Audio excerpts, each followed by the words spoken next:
Hey watch lovers, Brad from Brent Miller Jewelers.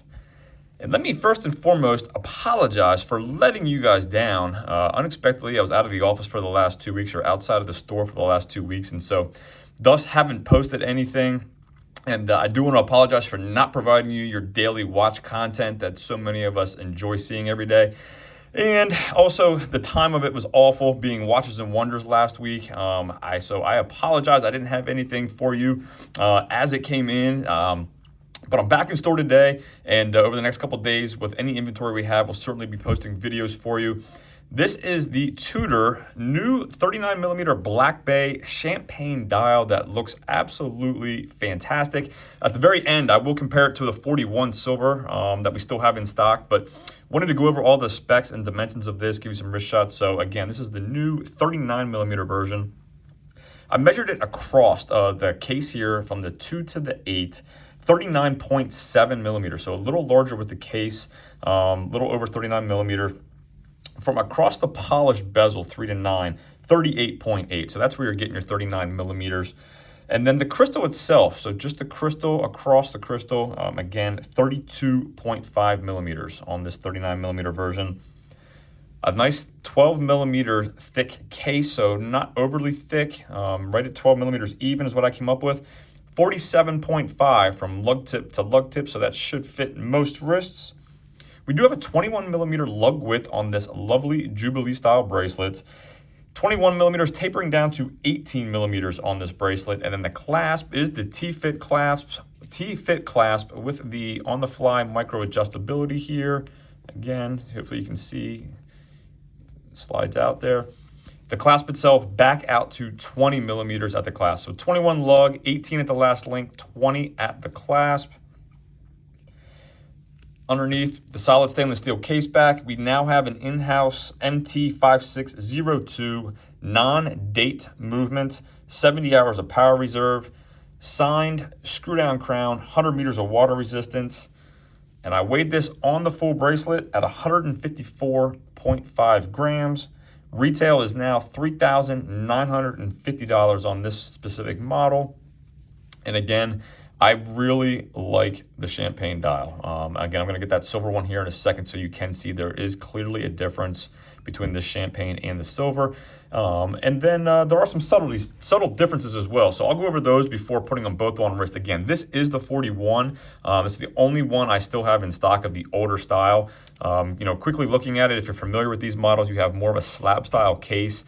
These new models got updated just like the S&G models did, I believe, right around the third quarter of last year. So this brings them in line with those two-tone models. But you can clearly see the mid case here just is more rounded on the new models, just like those S&Gs. You can see too the crystal just a little bit more raised on the older model compared to a more flat here, in my opinion. Again, very, very minuscule, but is noticeable. Moving along, obviously the Jubilee bracelet, much different than the oyster style bracelet here. And then looking at the dials, hopefully you can see the difference there, the champagne compared to the silver. Both have that sunburst effect to them. Additionally, looking at the dials here for the first time myself, it does, again, I know this is the 39 versus the 41, so I would like to see the larger 41 on the newer ones, but the snowflake hand does look smaller to me. And again, it might just be because of the smaller size. If you look at your second hand here, you have a counterbalance at the back end of the second hand here that's not on the prior generation. Snowflake on the second hand, where you just have kind of the lollipop style on the second hand here. And then lastly, the minute hand I noticed has a taper to the minute hand there on the inside. It kind of tapers down. I don't know if you want to call it like a pencil taper, but it's kind of just the same here, the same thickness the whole way down to the center where that gets capped. So again, just some subtle differences.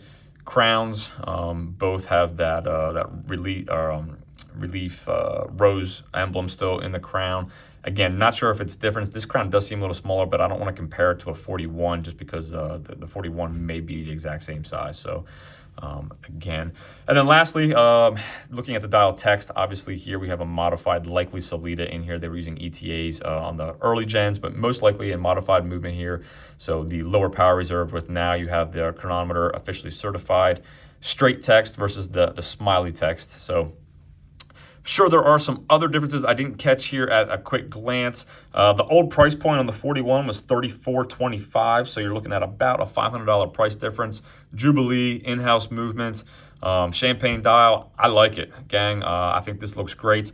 We'll love to review more models as they come in. The blue from the press photos I think looks fantastic as well. And really just want to see the different sizes. The 36 is something I would love to see, get the measurements. I was a bit surprised. We had a 21 millimeter lug width on this 39, tapering to only 18 with a 20 millimeter clasp. I was expecting that to be maybe slightly more of a taper with a thinner clasp on it, but not the case on this 39. So not a deal breaker by any means. I think it still fits and looks great, but I will be interested to see what the dimensions are on the 36 millimeter model. If you're not familiar, they were released in 31, 36, 39, and 41 millimeters. So you have 4 different sizes. Everybody should be able to find a size that works for you, and with that T-fit clasp, you're going to be able to get a great fit. So let me move this camera up a little bit.